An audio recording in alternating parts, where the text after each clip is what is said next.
हमेशा से ही भारत में एक बात की जाती है कि अमीर अमीर होता जा रहा है, गरीब गरीब होता जा रहा है। तो 140-45 करोड़ की पॉपुलेशन का देश, कश्मीर से लेकर कन्याकुमारी में अलग अलग सीजन, कल्चर, कास्ट, इसको एक टॉपिक पे समझना, एक लाइन में कहना नामुमकिन है। ये बताएं कि एक्चुअल में बजट है क्या? हमारा अपना एक एनालिसिस है बजट को लेकर के। आम आदमी कितना समझता है उसको, और कितना उसको समझने के साथ साथ एक्सरसाइज करता है, अप्लाई करता है, चीज़ों को लिंक करता है। बजट का मतलब है कि हमारी प्लानिंग इस अनुसार है। वित्त मंत्रालय जिसकी प्राइम रिस्पॉन्सिबिलिटी है कि वह नेशन में, इकोनॉमी में, इंडियन इकोनॉमी में कितना पैसा गवर्नमेंट के पास आएगा और किस माध्यम से इन मिनिस्ट्रीज में बटेगा। तो बजट एक प्लानिंग है कि पैसा कहाँ से आएगा और कहाँ जाएगा। जनता यही चाहती है कि कोई भी आए, काम बढ़िया होना चाहिए। अगर इस बजट की इम्पोर्टेंस की बात करूं तो अर्थव्यवस्था का पहिया जितनी तेजी से चलेगा उतना ही एक डेवलपिंग नेशन के लिए, एक डेवलप्ड नेशन के लिए बढ़िया है। जिस तरीके से इंफ्रास्ट्रक्चर में बूस्ट किया जा रहा है तो अल्टीमेटली क्या रहा है, आप देखिए ना, इकोनॉमी का पहिया कितनी तेजी से घूमेगा। भारत तैयार है इस पर अर्थव्यवस्था की उड़ान भरने के लिए? पूरा फायदा उठाने के लिए गवर्नमेंट तैयार है और होना भी चाहिए।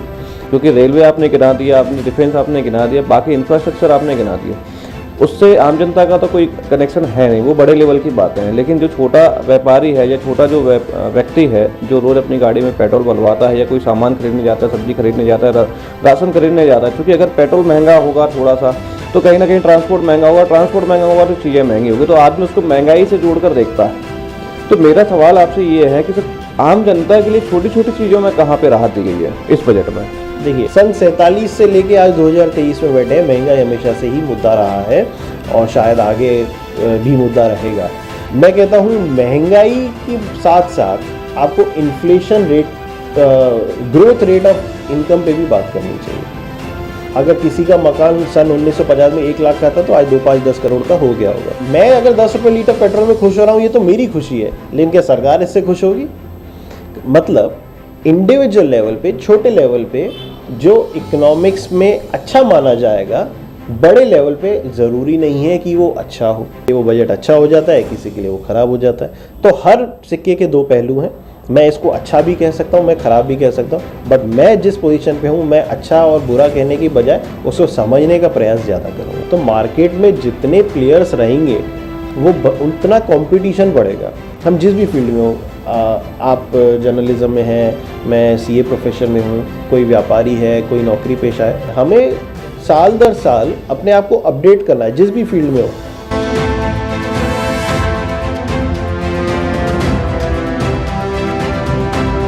नमस्कार, मैं अवधेश शर्मा और आप देख रहे हैं स्वदेश 24/7 न्यूज़ चैनल। आज हम मौजूद हैं चार्टर्ड अकाउंटेंट विकास वलवादिया जी के साथ में, जिनसे हम चर्चा करेंगे बजट की। एक्चुअल में बजट होता क्या है, पब्लिक को इससे क्या फ़ायदा है, क्या नुकसान है, और पब्लिक के व्यू क्या हो सकते हैं, देश के लिए कितने हित में ये बजट हो सकता है। सर, आपका बहुत बहुत स्वागत है स्वदेश 24/7 में।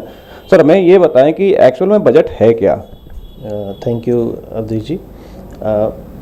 आम भाषा में अगर बात करें, बिल्कुल सरल जवाब दूं मैं, तो देखिए, बिल्कुल घर से शुरू करते हैं, एक गृहिणी से शुरू करते हैं। बजट एक प्लानिंग है कि हमारे पास कितना पैसा आएगा और हम कितना पैसा उसके सामने खर्च करेंगे। कई बार ऐसा होता है कि लेट से मेरे पास 100 रुपये का माध्यम मुझे आय का है, मेरे खर्चे 80 रुपये के हैं, तो मैं 80 रुपये के हिसाब से उसमें बजट बनाता हूँ। कई बार ऐसा होता है कि 100 रुपये के सामने मुझे 120 रुपये खर्च करना है, तो 20 रुपये मैं एक्स्ट्रा लोन के तौर पे कहीं से अरेंज करके बजट क्रिएट करता हूँ। तो बजट एक प्लानिंग है कि पैसा कहाँ से आएगा और कहाँ जाएगा। ये हर हाउस होल्ड एक्टिविटी है। एक बहुत छोटी से घर से चलते हैं अपन, तो घर की गृहिणी हमेशा ही बजट बनाती है कि उसको मालूम है मेरा घर मुझे 10,000 रुपये महीने में चलाना है या 1 लाख रुपये महीने में चलाना है। उसी तरीके से यही प्लानिंग सरकार करती है, अलग अलग लेवल पे। बात करें केंद्र सरकार की, राज्य सरकार की, या लोकल गवर्नमेंट जिसको हम नगर निगम कहते हैं, इस तरीके से हर लेवल पे जो प्लानिंग होती है वो बजट प्लानिंग है। मतलब कि सीधे तौर पर ये कहा जाए कि बजट एक कैलकुलेशन है, उस कैलकुलेशन के तहत हम एक एस्टीमेट रेडी कर लेते हैं, फिर वो एस्टीमेट के माध्यम से हम एक काम करते हैं कि भाई अगर मान लीजिए हमारे पास 100 रुपये का खर्चा है, तो 100 रुपये का खर्चा हमें अपनी जेब से करना है या अरेंजमेंट करके करना है, वो 100 रुपये के खर्चे में ही हमें इस साल चलाना है। बिल्कुल बात सही है। और इसी में हम डिफरेंट हेड्स डिसाइड करते हैं कि हमारी प्रायोरिटीज़ क्या है। जैसे हमारा अभी टॉपिक सेंट्रल गवर्नमेंट के बजट को लेकर है, तो हम उस पर आते हैं।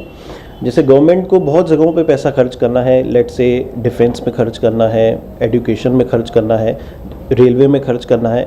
बहुत आम सरलतापूर्वक आंसर दूँ मैं तो जितनी भी मिनिस्ट्रीज़ हैं हिंदुस्तान में, सबको पैसा चाहिए अपनी रेगुलेशंस के लिए। तो गवर्नमेंट बजट मतलब वित्त मंत्रालय जिसकी प्राइम रिस्पॉन्सिबिलिटी है कि नेशन में इकोनॉमी में, इंडियन इकोनॉमी में कितना पैसा गवर्नमेंट के पास आएगा और किस माध्यम से इन मिनिस्ट्रीज़ में बटेगा। मिनिस्ट्रीज़ का पर्पस ये होता है कि गवर्नमेंट डायरेक्टली सबको सर्व नहीं कर सकती, तो एक डिपार्टमेंट बनाती है।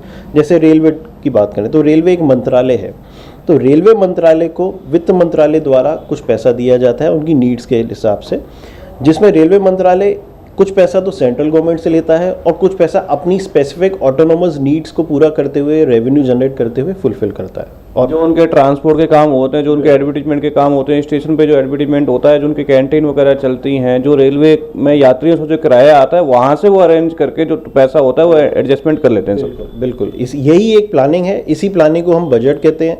और जब budget normally as per plan जाता है तो नॉर्मल बजट उसको कहते हैं। कई बार डेविएशंस आता है तो उस डेविएशंस की स्टडी की जाती है, वेरिएंस की स्टडी की जाती है। देखिए, बजट का मतलब है कि हमारी प्लानिंग इस अनुसार है। आगे आने वाली कंटिजेंसीज में कई बार ऐसा हो सकता है कि हमें उस बजट का पैसा किसी एरिया में कम करना पड़े, बढ़ाना पड़े, बट एक मोटा मोटी जो प्लानिंग होती है, एक एस्टिमेट होता है, प्रपोजिशन होता है, जिसको हम कहते हैं प्रपोज्ड बजट। वो ये होता है कि लेट से मुझे 100 रुपये सैलरीज में खर्च करना है अपने डिपार्टमेंट में। कई बार ऐसा हो सकता है कि हमें 110 रुपये देना पड़ जाए, कुछ मुझे स्पेसिफिक इंटेलिजेंट पर्सन को हायर करना है तो मुझे उसको एक्स्ट्रा भी प्रीमियम भी चार्ज करना पड़ेगा। तो कुछ कंटिजेंसीज का प्लान की रखा जाता है। मोरओवर उसके बावजूद भी डेविएशंस आने की संभावना रहती है, बट एक जो प्लान होता है उसको बजट कहते हैं। सर, हिंदुस्तान की बात करें तो इस बार हिंदुस्तान में 2023-24 के बजट को लेकर काफ़ी चर्चा है। जो हमारी वित्त मंत्री हैं केंद्र की, निर्मला सीतारमण जी, उन्होंने जैसे ही बजट पेश किया तो लगभग कई सारे समाचार पत्रों में 10-10 पेज के जो है उनके जो है डिटेल्स छपे, कई सारे पेपर चैनलों पे भी जो है डिबेट हुई। हम ये जानना चाहते हैं कि पुराना जो बजट था उस बजट से इस वर्ष का जो बजट है वो कितना डिफरेंस है, क्या पब्लिक को फायदा होने वाला है, क्या नुकसान होना है, पब्लिक नाराज कैसे हो सकती है और क्या इसको कैसे रिकवर किया जा सकता है, एडिशनल इसमें क्या और जोड़ा जा सकता है सर? देखिए सर, ये अगर इस बजट की इम्पोर्टेंस की बात करूं तो ये अभी बीजेपी रूल्ड एनडीए गवर्नमेंट का लास्ट फाइनल और फुल बजट है, क्योंकि आपको मालूम ही है नेक्स्ट ईयर हमारे इलेक्शंस प्रपोज्ड हैं। तो उस नज़रिए से भी अगर देखें तो ये बजट की बहुत भूमिका अहम है। गवर्नमेंट अपना प्लान रख रही है आने वाले साल का। इसी के साथ साथ हर बजट में अभी तक क्या किया उसका रिपोर्ट कार्ड भी पेश किया जाता है। एनालिसिस करना, उसको समझना लेमैन के लिए थोड़ा मुश्किल होता है, बट स्टिल हम लोग प्रयास करते हैं कि उनको उसका एक प्रॉपर एनालिसिस प्रोवाइड कर सकें। अब रही बात कि ये आम जनता को किस तरीके से इन्फ्लुएंस करेगा, तो आप ये देखिए, अभी के बजट में गवर्नमेंट ने प्राइमरीली जो फोकस रखा है वो रखा है मनी रोटेशन को लेकर के, और हमेशा ही ये रहता है, बट इस बार स्पेसिफिक मैं इसको मनी रोटेशन क्यों कह रहा हूँ उसके लिए मैं आपको इकोनॉमिक्स का एक छोटा सा कंसेप्ट बताना चाहूँगा। मैंने अगर 200 रुपये खर्च करे तो स्वाभाविक है मैंने किसी को तो दिया ही होगा। तो इकोनॉमी में पैसा कैसे रोटेट होता है और इनकम कैसे बनती है उसका उदाहरण ये है, मैंने 200 रुपये दिए तो किसी को तो मिले, किसी को 50 मिले, किसी को 25 मिले, किसी को 100 मिले। मेरा खर्चा किसी की इनकम बन गई। आप समझ रहे, मेरा पैसा किसी की इनकम बन गई और वो अल्टीमेटली जब वो इनकम करेगा वो भी आगे खर्च करेगा। तो ये रोटेशन है। अब इसको मैं बजट से ऐसे लिंक करता हूँ कि गवर्नमेंट भी एक्सपेंडिचर कर रही है। जब वो पैसा इकोनॉमी में फैलता है, बढ़ता है, तब आगे हाउस होल्ड लेवल पे अगर मैं बात करूँ या कॉर्पोरेट लेवल पे बात करूँ, वो उसको रोटेट करते हैं। अर्थव्यवस्था का पहिया जितनी तेज़ी से चलेगा उतना ही एक डेवलपिंग नेशन के लिए, एक डेवलप्ड नेशन के लिए बढ़िया है। अब आम जनता को ये कैसे करता है, देखिए, प्राइमरीली फोकस गवर्नमेंट ने इस बार रखा है इंफ्रास्ट्रक्चर पे। और भी चीज़ें हैं बजट के, मोटा मोटा अगर मैं 3 श्रेणियों की बात करूं तो एक होता है रेवेन्यू कैसे आएगा, जो टैक्स इम्प्लीकेशंस हैं, जिसमें हमेशा से ही हमारी ये उत्सुकता रहती है कि इस बार इनकम टैक्स में बढ़ाया घटाया, या ATC जो एक बहुत ही फेमस सेक्शन है डिडक्शन का, उसमें गवर्नमेंट ने अभी क्या प्लानिंग दी है। तो ये सारी चीज़ें, एक होता है रेवेन्यू का पार्ट। दूसरा है एक्सपेंडिचर का पार्ट, जैसे इंफ्रास्ट्रक्चर हो गया। एक्सपेंडिचर जनरली हमारे 2 टाइप के होते हैं, प्लान्ड एक्सपेंडिचर और नॉन प्लान्ड एक्सपेंडिचर। इसको और थोड़ा मैं ग्राउंड लेवल पे जाऊँ तो ये इसको कह सकते हैं कि एक कैपिटल एक्सपेंडिचर या रेवेन्यू एक्सपेंडिचर। कैपिटल एक्सपेंडिचर होते हैं इंफ्रास्ट्रक्चर से लिंक्ड और रेवेन्यू एक्सपेंडिचर्स होते हैं ऑपरेशन से लिंक्ड। लेट से मैंने एक कैपिटल प्रोजेक्ट चालू किया, 200 करोड़ का एक ब्रिज बन रहा है, उस पर आगे चल के गवर्नमेंट टोल इम्प्लाई करती है या जो भी कंपनी उस पर बना रही है वो टोल लगाती है, तो जो 200 करोड़ लगे वो कैपिटल एक्सपेंडिचर है। और उसको रिकवर करने के लिए, ऑपरेशंस को रेगुलेट करने के लिए जो टोल लगाया जाता है वो एक रेवेन्यू इनकम है, और उसी के साथ साथ जब वो सैलरी बांटी जाती है एम्प्लॉयज़ को तो वो रेवेन्यू एक्सपेंडिचर हो जाता है। गवर्नमेंट ने फोकस कैपिटल एक्सपेंडिचर पर बहुत रखा हुआ है इस बार, खास तौर पे मैं रेलवे पे देख रहा हूँ और इंफ्रास्ट्रक्चर पे देख रहा हूँ। आपने ये भी सुना होगा कि आज़ादी का अमृत महोत्सव अभी मनाया गया, जश्न मनाया गया और अमृत काल की बात चल रही है, तो कहीं ना कहीं गवर्नमेंट ये चाह रही है कि एक टेक ऑफ हमारी इकोनॉमी को मिले। अब आप रेलवे से ही समझिए, लगभग 2,40,000 करोड़ का रेलवे बजट है, जो कि हिंदुस्तान का सबसे बड़ा बजट इस बार रेलवे को गया है सर। और हम ये जानते हैं कि वर्ल्ड की सबसे बड़ी जो है वो रेल इंडिया की ही है। रेलवे सबसे बड़ा एम्प्लॉयर बनता है हिंदुस्तान में, और जो रेलवे की कनेक्टिविटी है इंडिया में, आपने कई बार एक नॉर्मल टिकट पे भी देखा होगा कि railway charges almost 40 to 45% of the cost. तो हमारा रेल बहुत सस्ता है, जो रेलवे सुविधाएं हमारे देश में प्रदान की जाती हैं। बट रेलवे का मैं एक्सपेंडिचर की बात इसलिए कर रहा हूँ क्योंकि कहीं ना कहीं अभी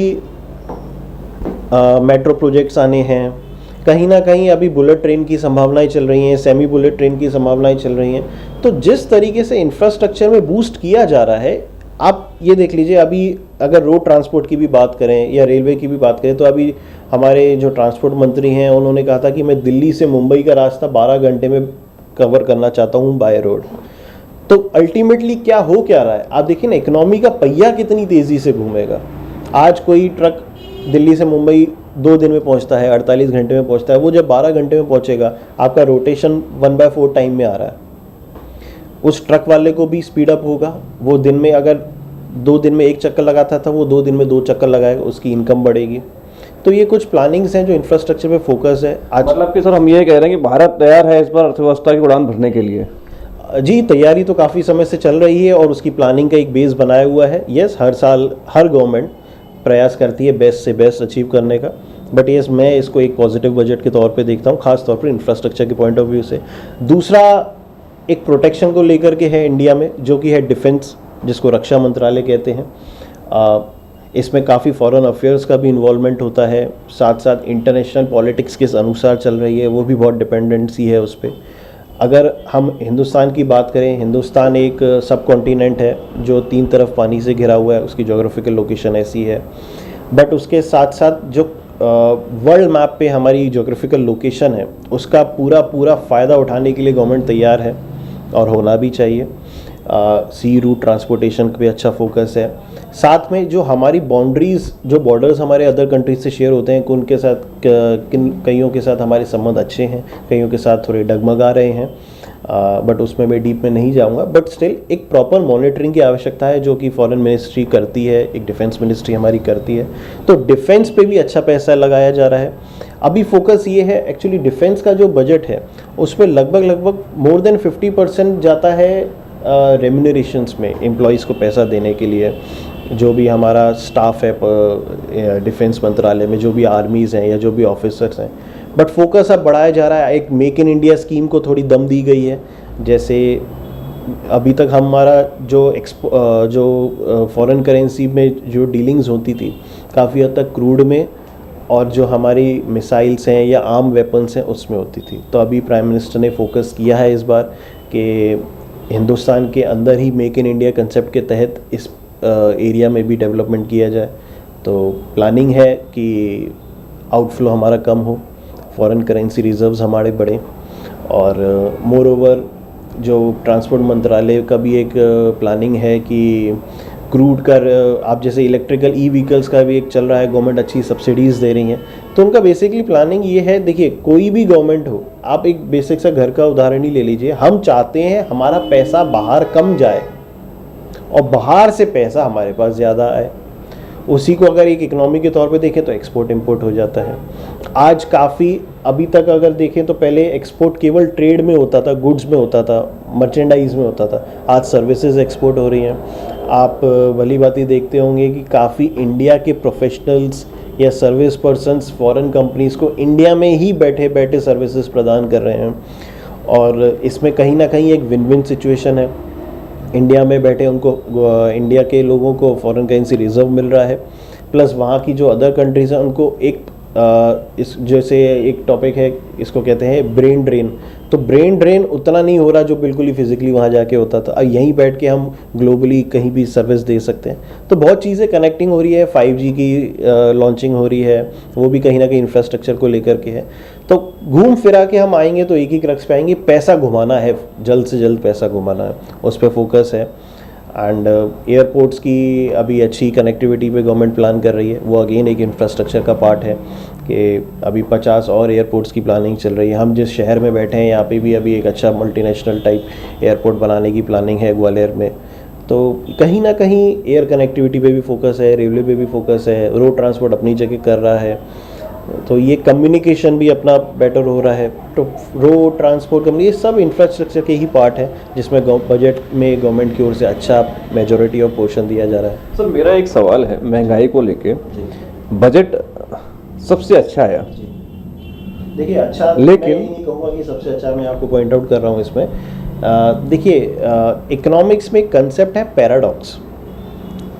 पैराडॉक्स का मतलब है, एक कंसेप्ट चलता है इकोनॉमी में, दो चीज़ों की स्टडी होती है, माइक्रो इकोनॉमिक्स और मैक्रो इकोनॉमिक्स। मैक्रो इकोनॉमिक्स मतलब बड़े लेवल पे, ऊपर के लेवल पे, और माइक्रो मतलब छोटे लेवल पे।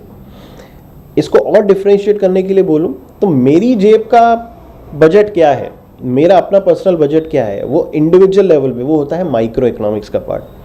और सारे इंडिविजुअल्स को जब जोड़ के एक इकोनॉमी एज अ होल की बात की जाती है, एग्रीगेट की बात की जाती है, तो वो होता है मैक्रो इकोनॉमिक्स का पार्ट। अब आप एक उदाहरण के लिए देखिए, मैं फॉर एग्जांपल चाहता हूं कि पेट्रोल 10 रुपए लीटर हो जाए, ऐसा बहुत मजा आ। मेरा सवाल यही था सर कि पेट्रोल कब सस्ता होगा, बजट में पेट्रोल का कोई बात प्रावधान दिया गया है या नहीं दिया गया है? उस पर भी मैं आता हूं, बट मैं ये तो इस बात को अपनी कंप्लीट करूं। देखिए इंडिविजुअल लेवल पे मान लीजिए मैं चाहता हूं कि पेट्रोल 10 रुपए लीटर हो जाए, बहुत बढ़िया, मजा आ जाएगा 10 रुपए लीटर। क्योंकि सर हिंदुस्तान तो पेट्रोल के दाम से ही महंगाई को ऊपर नीचे सोचता है। बिल्कुल बिल्कुल, कहीं ना कहीं पेट्रोल एक, और गलत भी नहीं है। देखिए ट्रांसपोर्टेशन कॉस्ट कितनी आती है पेट्रोल डीजल, उसी के आधार पे सारी कमोडिटीज़ का प्राइसेस तय होते हैं। बट मैं अगर 10 रुपए लीटर पेट्रोल में खुश हो रहा हूँ, ये तो मेरी खुशी है, लेकिन क्या सरकार इससे खुश होगी? मतलब इंडिविजुअल लेवल पे, छोटे लेवल पे जो इकोनॉमिक्स में अच्छा माना जाएगा, बड़े लेवल पे ज़रूरी नहीं है कि वो अच्छा हो। अब गवर्नमेंट की अगर बात कर लें, एक तरफ गवर्नमेंट कहती है कि हमें अपना रेवेन्यू बढ़ाना है, हम 500 रुपये लीटर पेट्रोल कर देते हैं, तो उनके लिए तो बहुत बढ़िया है, मेरे लिए वो हानिकारक हो जाएगा, जीना मुश्किल हो जाएगा। हाँ अभी भी कई लोग 100 रुपये के ऊपर पेट्रोल चला है तो उससे अभी से ही परेशान है। कंसेप्ट ये है, इसको कहते हैं माइक्रो मैक्रो पैराडॉक्स। कोई चीज़ जो माइक्रो लेवल पे अच्छी है ज़रूरी नहीं वो मैक्रो लेवल पे भी अच्छी हो, और कोई चीज़ जो मैक्रो लेवल पे अच्छी है ज़रूरी नहीं वो माइक्रो लेवल पे अच्छी हो। इसी का संतुलन बनाए रखने के लिए इकोनॉमिक्स के लोग, एक्सपर्ट लोग अपना बैलेंस बनाने के लिए डिमांड एंड सप्लाई के खेल में चलते रहते हैं और एक बीच के रास्ते को खोजने का प्रयास करते हैं। अब वो जिस तरह उसका झुकाव ज़्यादा है या पर्सपेक्टिव ज़्यादा है तो उसके लिए वो बजट अच्छा हो जाता है, किसी के लिए वो ख़राब हो जाता है। तो हर सिक्के के दो पहलू हैं, मैं इसको अच्छा भी कह सकता हूँ, मैं ख़राब भी कह सकता हूँ, बट मैं जिस पोजीशन पे हूँ मैं अच्छा और बुरा कहने की बजाय उसको समझने का प्रयास ज़्यादा करूँगा। सर हमें ये जानना है कि बजट में इस बार आम जनता के लिए कौन कौन से प्रावधान रखे गए हैं, ऐसी कौन सी चीज़ें हैं जिससे जनता को फ़ायदा मिल सकता है, अगर अपन नुकसान की बात ना करें तो। क्योंकि रेलवे आपने गिना दिया, आपने डिफेंस आपने गिना दिया, बाकी इंफ्रास्ट्रक्चर आपने गिना दिया, उससे आम जनता का तो कोई कनेक्शन है नहीं, वो बड़े लेवल की बातें हैं। लेकिन जो छोटा व्यापारी है या छोटा जो व्यक्ति है जो रोज़ अपनी गाड़ी में पेट्रोल भरवाता है या कोई सामान खरीदने जाता है, सब्जी खरीदने जाता है, राशन खरीदने जाता है, क्योंकि अगर पेट्रोल महंगा होगा थोड़ा सा तो कहीं ना कहीं ट्रांसपोर्ट महंगा होगा, ट्रांसपोर्ट महंगा होगा तो चीज़ें महंगी होगी, तो आदमी उसको महंगाई से जोड़कर देखता है। तो मेरा सवाल आपसे ये है कि सर आम जनता के लिए छोटी छोटी चीज़ों में कहाँ पे राहत दी गई है इस बजट में? देखिए अगर मैं महंगाई की बात करूँ, इन्फ्लेशन की बात करूँ, आज मैं अपना पैसा बैंक में एफडी कराता हूँ, एक उदाहरण देता हूँ आपको, तो बैंक आज की तारीख में लगभग 7-7.25% का इंटरेस्ट प्रदान कर रही है। कुछ समय पहले ये कम था, बट आरबीआई ने जैसे ही रेपो रिवर्स रेपो रेट्स बढ़ाए तो ये 7-7.25% पे आया। मैं कहता हूँ 7 भी नहीं होता, 5 भी अगर रहता, एवरेज में अपन 5 भी पकड़ ले आसान भाषा में, तो हर कोई चाहता है मेरे पैसे की वृद्धि हो, मैं भी चाहता हूँ, आप भी चाहते हैं पैसे की वृद्धि हो। पैसे की वृद्धि का कंसेप्ट आता है टाइम वैल्यू ऑफ मनी से। आज मैं यदि आपको बोलूँ सर कि मैं आपको 1,000 रुपये देना चाहता हूँ, या आपकी किसी सर्विस की फ़ीस है 1,000 रुपये, मैं आप 1,000 रुपये मुझसे चार्ज करते हैं। अब मैं आपको कहता हूँ सर, या तो मुझसे आज 980 रुपये ले लीजिए, या 6 महीने बाद 1,000 रुपये ले लीजिए। अब आप इसमें विचार ये करेंगे कि 980 रुपये में ब्याज लग के क्या 6 महीने बाद 1,000 रुपये होता है? यदि उससे कम होता है तो आप बोलेंगे 1,000 रुपये में फ़ायदा है, और अगर उससे ज़्यादा होता है तो आप कहेंगे 1,000 रुपये में घाटा है, मुझे 980 रुपये आज दे दीजिए। जो इंटरेस्ट का कैलकुलेशन आता है हमारा, इन्फ्लेशन भी कहीं ना कहीं उसी का पार्ट है। अब इन्फ्लेशन है क्या, महंगाई है क्या? देखिए, समय अनुसार कमोडिटीज़ की, सर्विसेज की कीमत बढ़ती है, चूँकि टाइम वैल्यू ऑफ मनी के कंसेप्ट के द्वारा, more over demand and supply के कंसेप्ट के द्वारा। अगर किसी चीज़ की डिमांड ज़्यादा है और सप्लाई कम है, मांगने वाले ज़्यादा हैं और उपलब्धता कम है, तो डिमांड बढ़ेगी, जिस वजह से कीमतें बढ़ानी ही पड़ेंगी, ताकि डिमांड कम हो और सप्लाई और डिमांड को एक जगह मिलाया जा सके, जिसको हम कहते हैं स्टेट ऑफ इक्विलिब्रियम इकोनॉमिक्स में। अब आम जनता से मैं डायरेक्टली इसको लिंक करने की अपन बात करते हैं। जैसे आपने बोला कि महंगाई बढ़ेगी या कम होगी। देखिए, हर साल वृद्धि किसी भी कमोडिटी की होती ही है, और उसी अनुसार हम अपनी आमदनी की भी वृद्धि का प्रयास करते हैं। आज अगर मैं आज से 20-25 साल पहले की बात करूं, सन 2000 में जो सैलरी थी किसी एक नॉर्मल पर्सन की, मैं उसमें नहीं जा रहा हूं कि किसी की नौकरी चली गई, मैं एक नॉर्मल कंडीशंस की बात कर रहा हूं। अगर किसी को लेट से 10,000 रुपये महीने की तनख्वाह मिलती थी जिस काम की, आज शायद 10,000 से कई गुना ज़्यादा मिल रही है। मैं महंगाई को ऐसे नहीं देखता कि पेट्रोल 100 से 120 रुपये का हो गया। अगर 100 से 20 रुपये का हो गया, दैट मीन्स कि पिछले कुछ समय में पेट्रोल 20% की तेज़ी पे आया। मैं इसको महंगाई तब कहूँगा जब मेरी आमदनी 15% या 10% की रेट से बढ़ी हो और महंगाई 20 कोई भी कमोडिटी 20% से। अगर मेरी इनकम की growth is in equivalent to general inflation index, तब मैं इसको महंगाई मैं कंसीडर नहीं करूंगा। बट यस, अगर मेरी इनकम की ग्रोथ स्लो है और कमोडिटीज की राइज तेज है, तो हम मेरे लिए एक इन्फ्लेशन का पार्ट बनेगा। और अगर महंगाई 8% से बढ़ रही है और मेरी इनकम 20% से बढ़ रही है, तो मैं इसको महंगाई तो नहीं कहना चाहिए और ना कहूँगा। तो अब इन्फ्लेशन इंडेक्स क्या होता है, जिसको हम महंगाई दर कहते हैं, महंगाई भत्ता कहते हैं। भत्ता तो नहीं, सॉरी, दर ही कहेंगे, भत्ता हो गया अलाउंस। और हाँ, चलिए, ये भी एक मुख से निकला है तो इसको भी मैं बता दूं। कई एम्प्लॉयमेंट में अपने एम्प्लॉयज़ को महंगाई भत्ता भी दिया जाता है, मतलब इन्फ्लेशन से लड़ने के लिए, एक गुजारा करने के लिए, फाइट करने के लिए एक सपोर्ट। मतलब कि आपको ये लग रहा है कि महंगाई बढ़ रही है तो डिपार्टमेंट उसमें महंगाई भत्ता अलग से एडिशनल आपको देता है सैलरी के साथ में? ये हर डिपार्टमेंट नहीं है, बट ये गवर्नमेंट में या काफ़ी कॉरपोरेट्स में ये प्रोविज़न है। और देखिए, अल्टीमेटली पैसा देना है, चाहे आप सैलरी बढ़ा दीजिए, बेसिक सैलरी बढ़ा दीजिए, महंगाई भत्ता बढ़ा दीजिए। इन शॉर्ट, आदमी यही कैलकुलेट करता है मेरी पॉकेट में वृद्धि कितनी हुई। अब मैं जो बात कर रहा हूँ कि महंगाई हो रही है कि नहीं हो रही है, देखिए, रेट तो बढ़ेगा। और आज कल मेरी जो इनकम थी, क्या मैं आज वही इनकम स्वीकार करने के लिए बैठा हूँ? तब अगर हाँ, तो फिर मैं महंगाई बोल सकता हूँ। इनकम भी बढ़ रही है, बट ये पैराडॉक्स है जो मैंने आपको कहा था। तो ये तो देखिए चलता रहेगा। सन 47 से लेके आज 2023 में बैठे हैं, महंगाई हमेशा से ही मुद्दा रहा है और शायद आगे भी मुद्दा रहेगा। तो कहीं ना कहीं राजनीति भी इसमें एक बहुत बड़ा रोल प्ले करती है, बट अपन उसमें नहीं जाएंगे। देखिए, मैं कहता हूँ महंगाई के साथ साथ आपको inflation rate, growth rate of income पे भी बात करनी चाहिए। आज अगर किसी चीज़ की कीमत 100 से 120 हो गई तो हाँ, महंगाई हुई है, बट महंगाई से लड़ने के लिए रेट्स कम करना कोई सॉल्यूशन नहीं है। देखिए, पैसा तो बढ़ेगा और बढ़ना भी चाहिए। अगर किसी का मकान सन 1950 में 1 लाख का था, तो आज 2, 5, 10 करोड़ का हो गया होगा। तो वो फिर आप यहाँ पे भी महंगाई बोले, नहीं भाई तुम 1 लाख रुपए में ही बेचो अपना मकान, आज बेचते हो तो ज़मीन की कीमत, तो ये मतलब कि सीधे तौर पर सर अगर सोर्स ऑफ इनकम बढ़ रहा है तो हमारा यहाँ पर चीज़ों के रेट बढ़ाना जायज़ है। बिल्कुल जायज़ है, बिल्कुल जायज़ है। इकोनॉमी कैसे चलेगी? इकोनॉमी ऐसे ही चलेगी, टाइम वैल्यू ऑफ मनी का कंसेप्ट तो कभी जाएगा नहीं। और फोकस हमेशा ये होना चाहिए कि एम्प्लॉयमेंट अपॉर्चुनिटीज़ बेटर हो। कोई 100 रुपये कमा रहा है तो उसको ग्रोथ कैसे करनी है, 150 पे कैसे आए।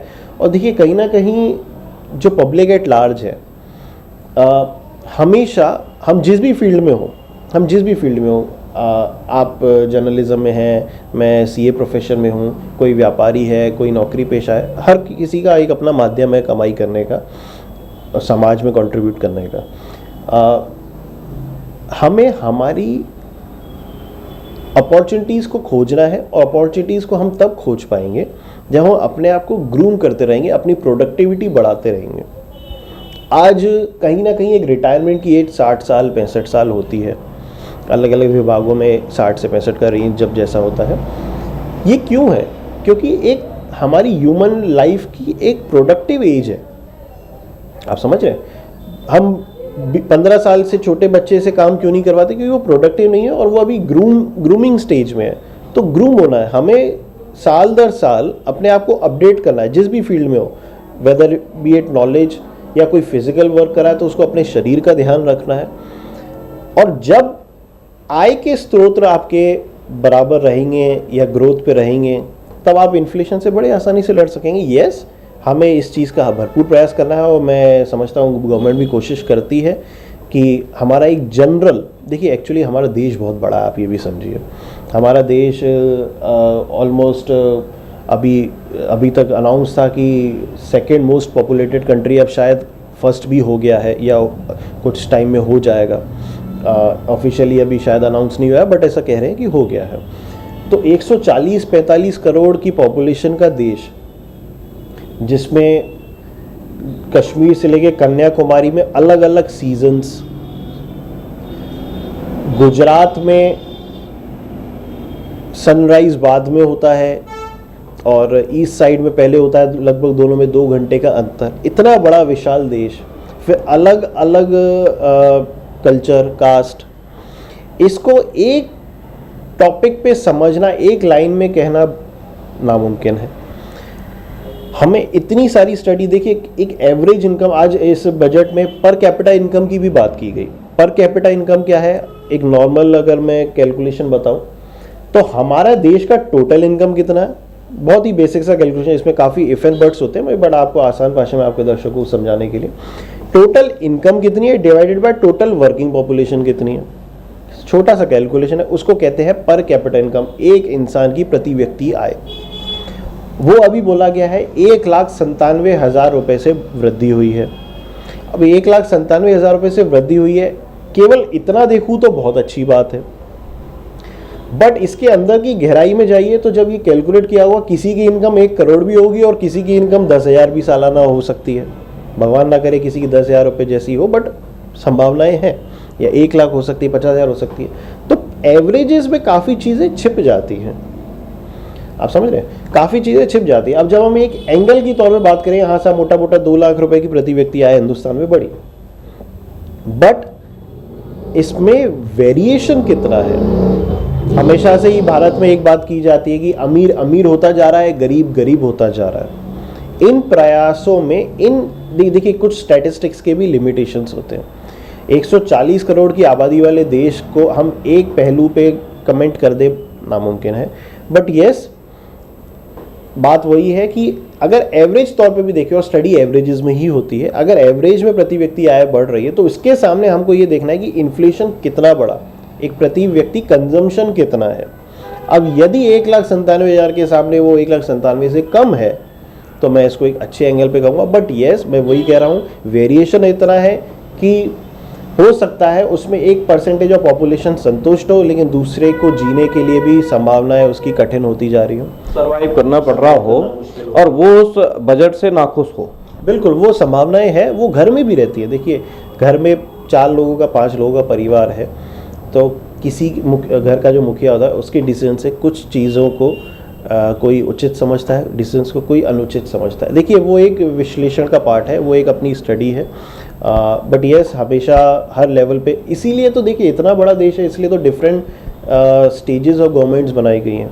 आज मैं केंद्र सरकार से अपनी पर्सनल समस्याएं शायद डायरेक्टली उतना प्रॉपरली कम्युनिकेट ना कर पाऊँ, तभी तो हमारे पास हमारे समाज में तीनों गवर्नमेंट के रिप्रेजेंटेटिव्स, जिनको हम सांसद, विधायक या पार्षद के रूप में जानते हैं, हमसे संपर्क में हैं। हम इन्हीं के ज़रिए ही तो अपनी बात ऊपर तक पहुंचाते हैं। आज एक पार्षद या विधायक या सांसद क्या है? हमारा प्रतिनिधि ही तो है। हमको गवर्नमेंट से कोई समस्या है, सरकार से कोई समस्या है, या मेरी पर्सनल कोई रिक्वायरमेंट है, मैं उनको कम्युनिकेट करूँगा। अब वो अपने एरिया के पॉपुलेशन के अनुसार उसका सार निकालेंगे कि साहब मान लीजिए मेरे एरिया में 1 लाख लोगों की जनता है, कोई विधायक कहता है, और उसमें से 60,000 लोग ये चाहते हैं कि ये चीज़ होनी चाहिए, तो वो मेजोरिटी के बेसिस पे वोट, देखिए हमारे यहाँ वोट सिस्टम है, तो मेजोरिटी के बेसिस पे वो अपनी बात ऊपर रखेगा और उसके बेसिस पे फिर विचाराधीन होते हैं। देखिए बजट 1 या 2 दिन की बात नहीं है। बजट एक बहुत ही गुप्त चीज़ है जो अनाउंस होने से पहले बिल्कुल ही कॉन्फिडेंशियल रखा जाता है।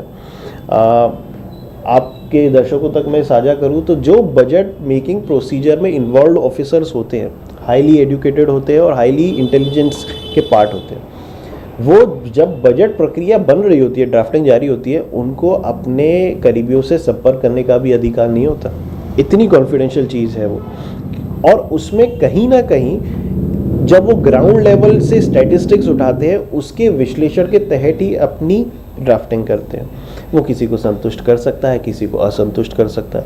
हो सकता है मुझे 2 चीज़ें अच्छी लगे, मुझे 2 चीज़ें खराब भी लगे, बट एक वो बैलेंस पार्ट है। देखिए आप कभी किसी को 100% संतुष्ट नहीं कर सकते, बट येस गवर्नमेंट का फोकस क्या है, इंटेंशन क्या है, बजट उसको मैसेज देता है और हमें उसी को समझना भी चाहिए। सर मेरा एक आखिरी सवाल है आपसे कि ये जो बजट इस बार जो है हमारे वित्त मंत्री, केंद्रीय वित्त मंत्री निर्मला सीतारमण ने जारी किया है, 2024 में लोकसभा चुनाव में बीजेपी के ऊपर, कांग्रेस के ऊपर, ये कहें कि महागठबंधन अगर बने तो उसके ऊपर और वोटिंग के ऊपर क्या इफेक्ट कर सकता है, क्या प्रभाव डाल सकता है? देखिए पैसा बहुत ही आवश्यक एवं रंगीन चीज़ है, ठीक है। सीमित मात्रा में ज़रूरत अनुसार रहे तो वो आवश्यकता है, नहीं तो वही चीज़ रंगीन हो जाती है। राहुल गांधी की भारत जोड़ो यात्रा को जवाब दिया है इस बजट से, यह कह सकते हैं। देखिए दोनों बहुत अलग पहलू हैं। हालांकि मैं एक पॉलिटिकल एनवायरनमेंट का पर्सन नहीं हूँ, बट मैं आपको ये कहूँगा कि राहुल गांधी जी भी एक सीनियर लीडर हैं एंड हर पार्टी को एक अच्छा नेतृत्व की आवश्यकता होती है। मैं आशा करता हूँ कि कांग्रेस, बीजेपी या जितने भी अलग अलग क्षेत्र के दल हैं वो अपना बेस्ट प्रयास करें। और देखिए ये भी, अगर इसको एक मैं मार्केट के पहलू से कहूँ तो मार्केट में जितने प्लेयर्स रहेंगे वो उतना कंपटीशन बढ़ेगा। देखिए इसमें जनता का तो फ़ायदा ही है। जनता यही चाहती है कि कोई भी आए काम बढ़िया होना चाहिए। मैं भी यही चाहता हूँ, काम बढ़िया होना चाहिए। काम बढ़िया तब होगा आज जब कोई व्यक्ति अपना कंपटीशन फील करेगा। सत्ता मिलने या सत्ता जाने का डर सताएगा। अब राहुल गांधी जी अपनी देश जोड़ो यात्रा में पार्टिसिपेट कर रहे हैं, वो उनका पॉलिटिकल एंगल से कह लीजिए या उनका पर्सनल एंगल से उनकी एक एक्टिविटी है। अगर वो उसमें इसको लॉन्च न भी करते तो भी बजट तो आना ही था। तो इन दोनों को मैं जोड़ना थोड़ा सा अनुचित समझता हूँ। बट हाँ, आपका सवाल भी कहीं ना कहीं इसलिए जायज़ है क्योंकि समय सेम है और देखिए बहुत बड़ा देश है, बहुत सारी चीज़ें चलती रहती हैं, तो किसी ए चीज़ को जेड चीज़ से लिंक करना उचित नहीं रहेगा। मेरा सवाल सर अभी भी यही है कि बजट को लेकर 2024 में क्या हो सकता है? बीजेपी के फेवर में जा सकता है या बीजेपी आउट हो सकती है? देखिए बीजेपी इन होगी या आउट ये तो समय बताएगा।